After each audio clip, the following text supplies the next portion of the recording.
Brother. All right. Yeah, we're due for it. That's for sure. All right, Brett, First South Farm Credit. I'll start off this way. Tell people a little bit about First South Farm Credit. I mean, we bragged about them here for years, and we've had you guys on. But you tell us a little bit about what you do and what you specialize in to help, how y'all help people.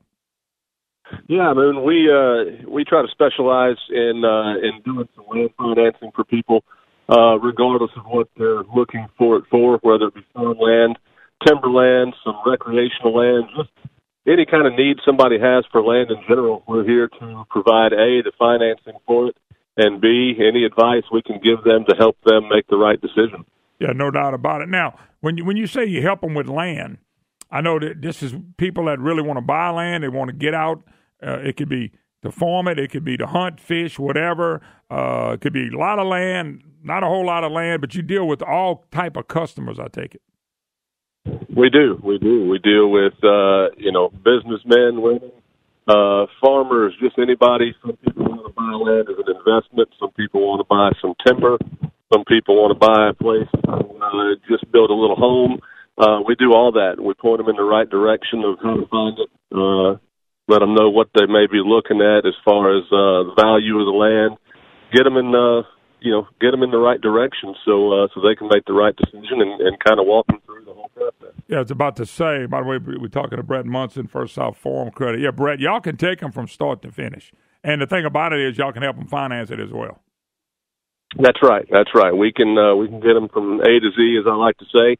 We partner with different people in the area, realtors, foresters, anybody that's out there to provide them with the expertise they need to make the right decision, and then we come in and give them pretty good financing options too. Well, now they can go to your website. I want you to give it out, but y'all do have offices basically in all over the state in the rural areas to help people where they can actually walk in and out. We do. We've got 12 offices throughout the state, all the way down south, all the way up to our newest office here in Monroe, and they can just come in and see us or give us a call, and we're ready to help. Yeah, no doubt about it. All right, they can go. You got I need to ask you. Do you have your website? I do. I'm sorry. It's www.firstsouthland.com, and a phone number for us is 800-955-1722. They call that. That'll get them in touch with the office nearest to them. Yeah, by the way, I want to tell people, too, Brett, because I know y'all, people, there's no dumb question. So if somebody has a question about land, buying land, financing land, maybe you want somebody to come look at your land and see what it's worth, and maybe the land you're going to buy, see what it's worth, what it's really worth. You guys are the experts. You guys can take care of that. Yeah, we do, and we pride ourselves on that. That's something we take very seriously because buying land is a serious investment, and we want to make sure that the person's taken care of, and that's exactly why we're here. Yeah, no doubt about it. All right, that's Brett Munson, First South Farm Credit, folks. Check them out. A lot of people have, and we appreciate it. All right, Brett, appreciate it, brother. God bless. Thank you, man. Have a good one. All right, you too. All right, 844-766-6607. Hickson has a hotline. I know we expected somebody to call back, Brandon, that we told them to call back, and we'll give them a shot. They won't add at the end of the program. And first hour, when we told them they call back, we'd put them back on. So when they call back, we will put them back on. By the way, Kyle Audouin is the new temporary Secretary of State. He's taken over the job for state elections officials on an interim basis. Tom Shedler, as you know, has resigned. He is gone.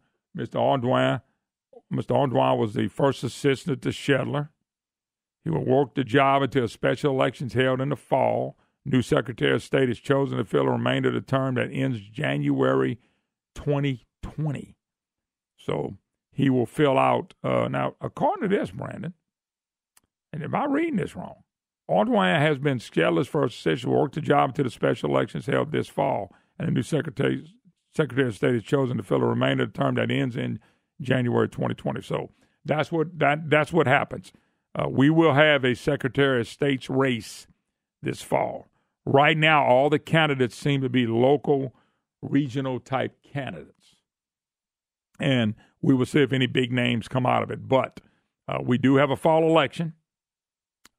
We already had a fall election. I don't know if y'all realize this, but the congressional elections It's right around the corner this fall. So this election will be thrown in as an extra bonus for us. We already have elections. And so this election will be this fall. So there are going to be a lot of, I think there'll be 6 or 7 candidates pop up. I do think one of them will be a Republican in name only. I do think Julie Stokes will run, Nancy Pelosi of Louisiana. That will be Governor Edwards and the Democrats' candidate if only Republicans get in it. If only Republicans get in it, I can promise you there will be people getting behind the liberal leftist Stokes. There's no doubt they will get behind him. And they may not do it publicly, but they will do it quietly. But I do think they will get behind Miss Pelosi Stokes, no doubt in my mind. And her record shows it. She's been right there pounding on Republicans in the name of John Bel Edwards. It's been happening. She's done it many, many times. That's why I expect her to run. She will be a fake Republican to get Republican votes.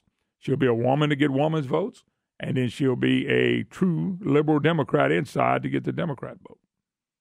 So that's what I think is coming up. Who else will run? I don't know. I've seen a lot of names mentioned, from Taylor Barra to the stand-up guy, Gerald Long. Not that we need a Long in office. But it's coming this fall, so when you vote in congressional districts, you will also vote for this as well. And there may be some local. I know in our area, it seems like they're always trying to pass taxes. I think Robideau, the tax man, will strike again this fall in the Lafayette area. So it is going to be what it's going to be. But I'm just warning you what's coming. It's going to be another election, and we'll see what happens. 844-766-6607. Hickson has a hotline. Griff in Monroe. How you doing, Griff? Hey, Moon. How are you doing, sir? Doing fine, bud. Tell your lovely wife I said hello. She was my nurse in '98 when I was at North Monroe and had a stroke. Wow, man. You doing okay? Yep. I'm doing great. Doing great. Yeah, my bride my bride's a good nurse now. She yes, she is. She's very smart when it comes to that stuff. By the way, you're not married to her. She picks stuff off of me I never had on me. I never knew I had on me. I call her Nurse Ratchet when she starts on me. You don't blame her. No. I'm in the pharmaceutical business, and I have to be real nice to nurses because they, so I don't say anything ugly about them. They're sweethearts. Yeah, no doubt about it. I used to see you all the time at the convenience store on Pinks Hideaway Road. You know what I'm talking about? Yeah, sure do. Yeah. Okay. I was in there recently, and these two, should I say, Democrats were in there. Very overweight, about $80 worth of crawfish, pulled out an EBT card, paid for it with the EBT card. The other one that was with her bought a 12-pack of beer, pulled out a wallet full of cash, paid for that, and they went out and got in a brand-new black Cadillac Escalade. And I said, isn't that interesting? Yeah, I'm telling you, the abuse of Medicaid and government programs by people who shouldn't even be qualified for it. It's phenomenal. And they don't even look at that. Instead, we put people on the front of newspapers in wheelchairs and let them make them go beg for stuff while you got all these people out there healthy enough to be working. And I believe the percentage of people that need to be working is a lot higher than the ones that ought to be helped. But I tell you what, some people believe that's not true. Well, they went and hopped in that brand new black Escalade. That's when I kind of lost it. I couldn't even afford that. Oh, who can? Yeah, well, some people can, and it's good for them. But I'm just saying that I couldn't. Well, and she fumbled through her wallet with a pile of cards and finally found one that she pulled out and used. I don't know whether they're EBT, credit cards, or whatever. And the other one walked up and bought the beer with a wad of cash. Yeah. And then when they hopped in that black Escalade, I went like, man, it must be nice. I'm about to say somebody's living right because if they don't have to work and they live it like that, they're doing real good. Unbelievable. They're doing real good. All right, brother. Appreciate the call. All right, yeah, you hear the stories all the time.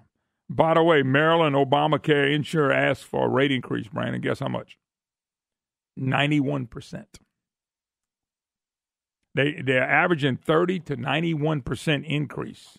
and Maryland don't know what to do. Okay? Democrats had pounced on the rate hikes to say that's an example of how President Trump's health policies are leading to high premiums. That's all about Obamacare. You realize we're under Obamacare, folks. That's never been removed. We are under Barack Obama insane care. And they turn around and blame Trump.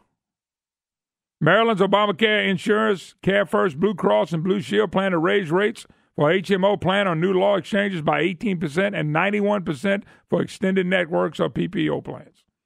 37% increase on the average. Obamacare is still in there. How can you blame Trump? Trump tried to get rid of it. Republicans failed. We'll take a break. Be right back. Hi, y'all. Welcome back. Moon Griffon Show. Great to have you with us. 844-766-6607. Hickson has it. Hotline, if you'd like to be part of the program. Just check back on that, Brandon, real quick, if you don't mind, just to see what's going on. All right, let's go to phone lines. MJ, the lady who gave me some cookies to give to Maddie. Did Maddie ever get them? You'll never know. MJ, how you doing? Hi, love you. Brandon is just great. But I had something that wanted to follow up on the man that talked about. You love me, and Brandon's great. Now, what kind of Brandon's great, but you love me. What's the deal? You're so lucky to have somebody as efficient as Brandon. Maybe he'll get a raise. Oh my God! You brought it on yourself. All right, let us pray. Yeah. We missed National Day of Prayer. We may need to start all over again. All right, go ahead, Start MJ. all over. I was at a Baptist church that does food bank things in Alexandria at Philadelphia Horseshoe. Uh-huh. This female person came in, and she had a $498 purse that comes from Dillard's, and she wanted to know if we had an Android charger. Her Android phone was dead, and she needed a charger for her Android phone. But she was there to get a great big box that I have to carry out on a cart of free groceries. I can't answer that. Uh-huh. I just telling you, there's waste and abuse, and when you're taking It is ridiculous. when you're taking disability people, adults and kids, and telling people in nursing homes and special need people you're going to cut their budget, you better go fuss at the legislature. That is the wrong way to use people. When you know good and well, you're paying for the Saints, you're paying for lakes, reservoirs, golf courses, NGOs, and everything else. And then, by the way, she had one of those $50 shirts from the Saints. Well, none of them are crying about the budget. None of them are crying No, they're not. for the budget. Thank God we need more people like Lance Harris down there now, don't we? Well, we need tough people. Lance has been really tough lately, no doubt. We don't. Yeah. We need more Lances and less lunatic. I'll leave it at that. You got that right, like Jay Darden. Have a great week, All man. right, MJ, appreciate the call. Bye-bye. Despite my better judgment, I'm going to a second woman in a row. Now, somebody listening to the program is going to go, "Oh, that's a sexist comment." Oh, you don't know the lady that I know next coming on the air. But number two is, I don't mean nothing by that. It's all in fun. But if you can't have a little bit of fun with this program, you can't have fun anyway. Miss Kathy in New Iberia, how you doing? Good morning. How you doing? I bet this lady got purple and gold wearing it right now today. Yes, and I'm getting ready for it for this weekend. I know. Walker, tell Walker. Uh-huh.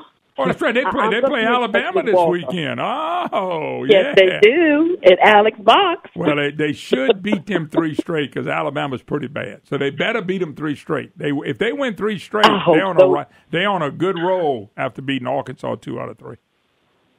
Yes. I went and sat in that stadium by myself. Whoa. Wait, where she went? Kathy, where you at? Wait. We there? Huh? Okay, no, we lost you for a second. Hello? You there now? Oh, okay, I'm sorry. Yeah, we couldn't see you either way, but go ahead. Go ahead, Kathy. No. Okay, besides my Tigers, I got to complain. All right. We have a public meeting tonight at Iberia Parish Courthouse for public comments regarding a possible millage increase in property taxes for Iberia Parish. Didn't y'all just knock Which, down of course, a tax? That was the levy tax. Yes, we sure did. Well, they come back quick, don't they? Well, they're wanting it for roads, which I can understand, but the best I can tell, it's not dedicated. So they're wanting you're making a good point. People in our state want it dedicated so they know where it goes to, and we got people in Baton Rouge saying we're going to undedicate all this. Well, to some extent, that's no different than the gambling money. You know, that was supposed to go strictly to education, and somehow it ended up in the general fund, and we all know that. The rest of that story. So. You talking about on the lottery or the gambling itself? Which one was it, Moon? Well, the lottery was never dedicated at first. Lawmakers got sick of being asked that, so they finally dedicated it. It was about $100 million. Then they put the $100 million in. They took $100 million out the backside. Well, I can't keep up with all of it all the time. It's just one fight after another for additional taxes. And how can we be neighbors to a state that's doing so well, but we seem to think we've got the better answer? And here we are 30 and 40 years down the line, and we're still in the same boat we've always been in. And, I mean, the state is hurting, and there's no reason for it to be hurting. None. We've got the best people. Look at the natural resources we have. We went to Alabama, to Gulf Shores a couple of weeks ago and went fishing. Well, those people over there are flabbergasted. Why are you fishing over here? He said, y'all come from the best place, and he's right. You know, they're exactly right. You can go, 30 miles Kathy, out of Grand Island. Hold on. I got to take a break. Hold on. We got to take a break. We'll be right back. I'll let you wrap up. Anyway, Brandon, somebody just wrote me, and I think you appreciate it. She loved me, but said that you I was great. Love me and you're great. Yeah. The guy said, Moon, I love my wife, but my dog is great. Man. We'll be right back. Hi, y'all. Welcome back. Moon Griffon Show. Hickson has that hotline, 844-766-6607. If you'd like to be part of the program, hicksonhasit.com. All righty. Matter of fact, when we're going for Alaska, Brandon, it's like 8 days I'm going to be missing. Yeah. Dallas is going to do the 13th, Friday the 13th and Friday the 20th. Jeff Landry, I'm trying to get Brett Guyman. So y'all have a smorgasbord of pretty good people to listen to. Hell, we may let Kathy do a program. Kathy, you still with me? Yes, sir. Why are you laughing? I was being really sincere. I think you ought to come in here and do one with Brandon. Look, Brandon's the award-winning guy. He can do this with no problem. I can educate Brandon. That's why you're not allowed to come to the program. You educated. All right, Kathy, anything else you want to add real quick? Oh, shoot. Not really. It's just please have, Iberia Parish citizens, call your councilman, your Iberia Parish councilman if you can't go or show your face, but make sure we've got to stand up. This has got to stop. It's just got to stop. They're collecting enough taxes. Let's redo the millages. I know Lafayette Parish, y'all just did kind of a good thing and cut, y'all cut, I think, one of the library taxes, as a matter of fact. Yeah, as a matter of fact, it's one of 3 renewals that the library tax had, and so people voted against the library tax renewal and voted for the other 3 renewals. Yeah, but let me ask you a question, Right, exactly. There's a new tax coming up this fall? Oh, yeah, there's some, we can expect that coming up in November. The tax man is back? I told y'all Robidoux won here. He would, I watched him in the legislature. He just loved taxes. Well, the businesses are the ones that end up paying this. Yeah. And we're having enough trouble trying to get Well, listen, when they change, when we have have the Constitutional Convention and they take away homestead exemption and things like that, it ought to be a lot of fun. Maybe they'll take away homestead exemption and leave and raise the income taxes. Maybe, and they'll tell you it's going to be great for everybody. Anyway, got to run, Kathy. Thank you, ma'am. I know. Okay, Thanks a bunch. Bye-bye. Yeah, I think Kathy come in here with you. I don't know how much y'all get done, but y'all talk about me for a while. Yeah. All right, let me go to Doc on the road. Doc, welcome to the Moon Griffon Show. How you doing? Fine. How you doing, Moon? Doing fine. I don't know if you have talked about this because I don't get you as much as I want to, but because you're not in the capital city, which is where I'm from. Yes, sir. Yes, sir. And by the way, that's a shame. I but wish go ahead. you were. I wish you were. But anyway, Have you heard about this? There's so much stuff about sexual harassment, this Me Too movement, and all this type stuff. Yeah, I've read enough about it. Did you know Louisiana State University journalism school hired James Carville as a professor? You know, they did that a while back, and I did nut up on it because when I think of James Carville, I think of an abuser of abused women.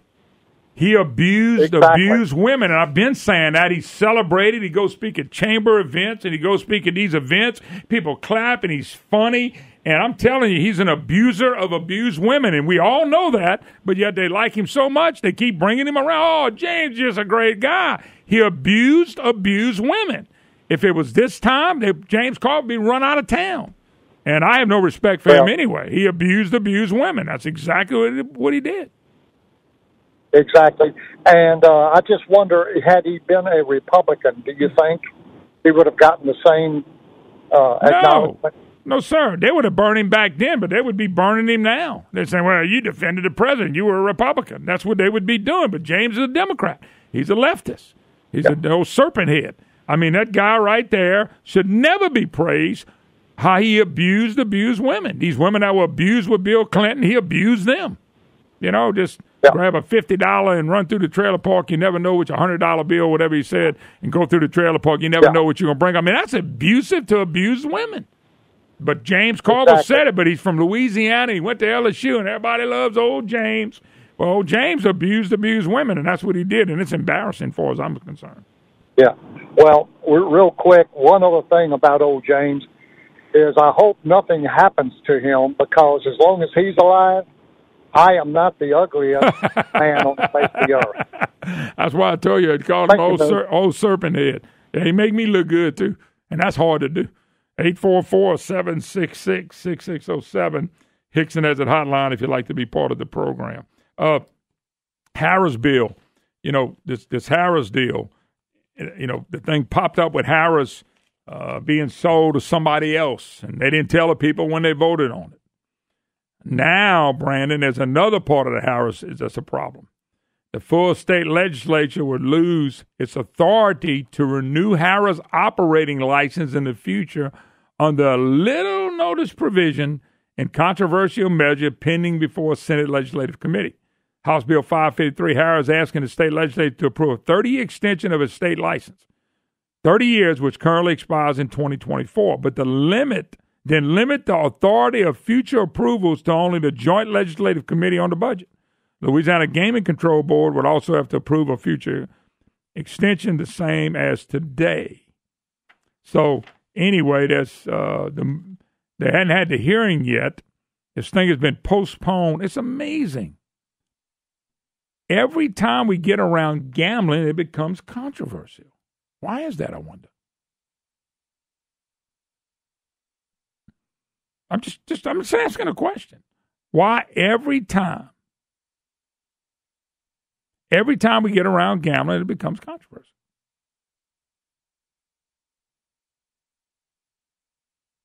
That every time there's always something left out. We forgot to tell them, we really meant this. This is the biggest expansion of gambling happening in our state since gambling came in. And by the way, we don't supposed to have gambling because in our state constitution, Brandon, it says you're supposed to suppress gambling, so they changed it into gaming. Let me ask you all a question. If we get into the Constitutional Convention, can they change that to take suppressed gambling out of the Constitution? I told y'all earlier, and I'm not going to mention a name right now, but this talk of a limited Constitutional Convention, there may not be such a thing. If they get into the convention and they want to mess with the Constitution, I'm starting to get they can mess with all of it, any part they want to touch. They keep saying limited, only to the money parts. Term limits is not the money part. Suppressed gambling is, quote, not the money part. But will they be able to get to the Constitutional Convention and all this other stuff pops up? This is the stuff that, remember when I'm saying they're not telling us enough?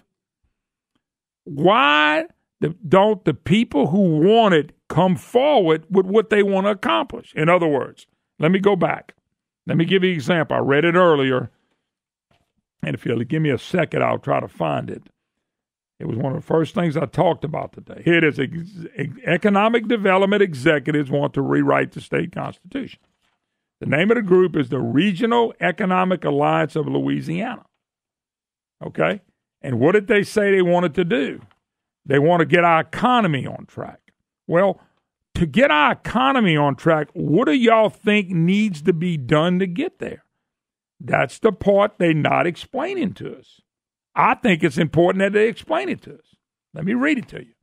Louisiana struggled to create an environment where economic growth, infrastructure, healthcare, and education are adequately protected, there's that word again, to meet the needs of all Louisianans. Our collective inability to bring about the necessary changes that need to be made to unlock the state's full potential demonstrates the overwhelming need to move beyond our normal policies and electoral process. Okay, that sounds all great.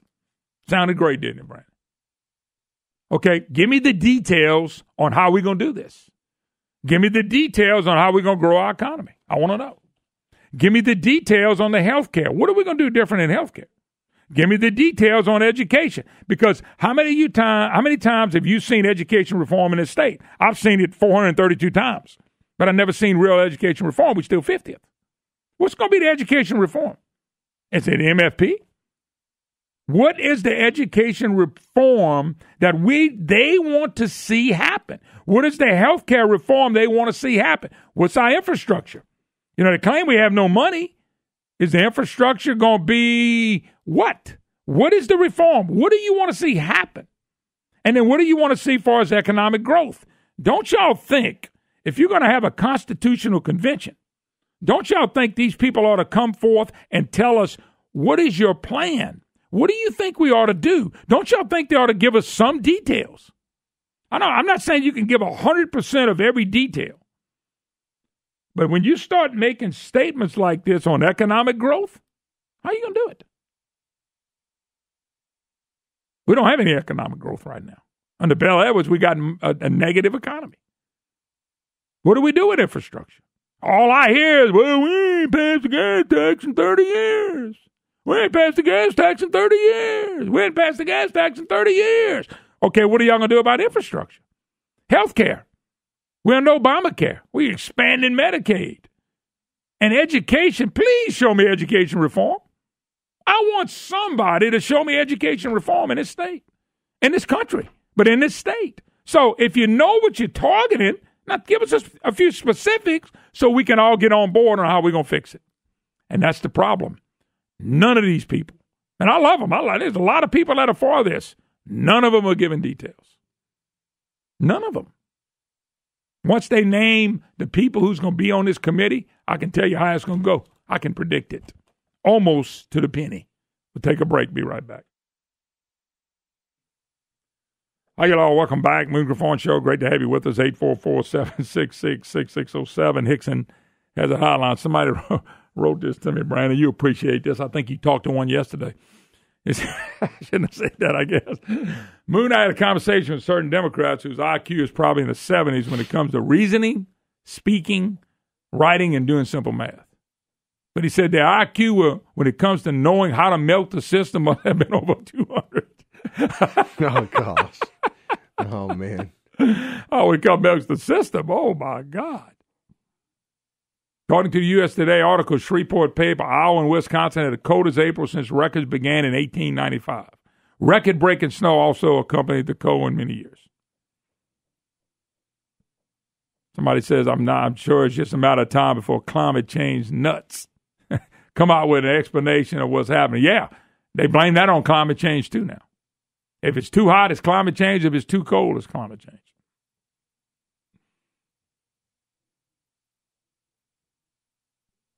Oh, somebody wants me to come debate Stephen Wagerspat at a luncheon on the Constitution Convention. I'm in. Yeah. I am in. And then, y'all, if that happens, you'll hear Wagerspat. And by the way, I like him. No problem. You'll hear Wagerspat agree with me. Yes, that would be fun. I'd do it. I'd go anywhere in the state to do that. I mean, I'd go anywhere in the state to debate it because I need some merit. We need, economic development. What are your plans? What do you want to do on that? See, Brandy, remember when Paul Hurd was on? He said take about 5 amendments. Mm-hmm. This is what he was talking about. Look, they mentioned economic growth. Okay, let's have an amendment on that. What's going to do that? They mentioned infrastructure. That's roads and bridges and things like that. That's amendment number 2. Mm-hmm. Amendment number 3 on health care. And amendment number 4 on education. And there's 4 of the amendments right there. And they can put it in there. Here's what we're going to do to improve education. Here's what we're going to do to improve the environment, the economic growth. Here's what we're going to do to make infrastructure take care. We're going to put this in the Constitution. Here's how we're going to fund it. Here's how we're going to do it. Why don't they tell us? That's all we're asking them to do. Tell us up front. By the way, I told y'all again, I will be on the losing end of this. There will be more people for it, but they can't explain it. That's why I don't mind going debate it, because they can't explain why they want it. When I look at these GDP numbers of this state, and we've been down for 2 years, -4%, -2% for the last 2 years, and government has $5.4 billion more to spend. And yes, some of that is federal money, but it doesn't matter. You got to do matching money. And our budget is up $1.2 billion in state spending this year from last year. And you sitting here telling me that you can't budget, you can't fix the budget, and you got all this money coming in? You know? I mean, and I'm sitting there going, there's solutions to the problem. Why do we have to go into a convention? They keep saying citizen-led. Tell you what, I'll bet you, Brandon. They're talking about, one bill was they will have 3 in each Senate district. This bill talked about in the House districts, there'll be 117 elected people. Okay. Tell you what, I'll bet you. About 117 convention goers, mm-hmm. I'm going to predict 100 of them have deep political ties. Elected officials, their daddy was an elected official. They tie with a big business guy with lobby, cable, whatever. They tied to him. Somebody's grandfather was there.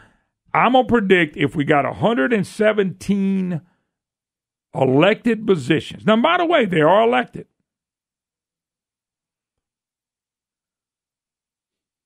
They are elected. Just letting you know, they are elected. Out of 117, 100 of them will be politically tied somewhere in this state. They'll be tied to somebody that's got big money. They will be tied to somebody who's giving them money. Because you got to raise, the average person can't raise any money to go to the Constitutional Convention. So who's giving them the money? Who they're tied to? Citizen-led. Now, look, I'll be the first to admit, I know there's no easy way to do it. But keep throwing out citizen-led, this would be by the citizens of people. Come on, man, that's misleading people. And that's what I'm asking you not to do. You people that want the constitutional amendment, please, I pray you quit misleading. Just don't mislead somebody. Let's be upfront. Let's be honest about what's going on. I read another article, opinion piece, New Orleans Times-Picayune. Louisiana Constitution holding the state back. Well, how is that holding the state back? I'm just kind of curious. How is it holding the state back? How's the Constitution holding the state back? That's what I don't understand. If it's holding the state back, be specific. How is it holding the state back? Well, we got too many dedicated funds, Mr. Griffon. Who voted for it? The people did. The people voted for the dedicated funds because they didn't want the money just to go anywhere. Well, that's kind of screwed our budget. Why did you bring it up to the people to vote on? You elected officials that's supposed to be smarter than God. It's amazing how they get down there and they're smarter than you all of a sudden. So we got the people smarter than God, elected officials, coming back to the people, getting them to vote for a constitutional amendment. They vote for it, and then 20, 30 years later, say, oh, we should have did that. Hell, that was stupid. Well, why did you tell us to do it? Ask Francis Thompson and John Alario and Big Lake Fannin and some of the ones that's been around for a while, why'd y'all keep bringing these constitutional amendments back to us if it was so stupid? I mean, that's a legitimate conversation to have. How did we get here does matter.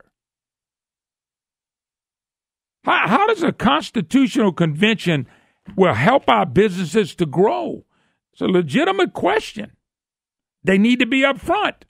You know, Wagaspack said, I want to get rid of the homestead exemption and get rid of the income tax. Fine. Say what you want to do. I don't want 2/3 vote on taxes to come off. You heard David Vitter, former Senator Vitter. So if they do that, I won't vote for it. Remember, Brandon, they were saying they wouldn't vote for it if they take away those mechanisms. But once you get in that convention, you start cutting deals. And remember, it's only a majority vote to get the convention out, to get the new Constitution out for us to vote on. Then it's going to be a majority vote. But man, we got some things set up now. It takes 2/3 vote. One of them is the taxes. And somebody made a good point. It's citizen-led, all right. Unfortunately, politicians are citizens too. Yeah, that's the point I'm trying to make. All right, so going to wrap it up. I'll be going tomorrow back on Open Forum Friday. Looking forward to a lot of stuff. We'll be breaking between now and then. And once again, the people pushing the Constitutional Convention, let me say it, Brandon, you heard me say it. Good people, decent people, people I usually agree with. There's no doubt. And I said I would be the minority on this, and I am. There's no cut. I don't have to get personal with them. But I do want to have some answers, and we're not getting any. Take a break. See you. Tomorrow, Mark Pope's in, and I'll be back on Friday.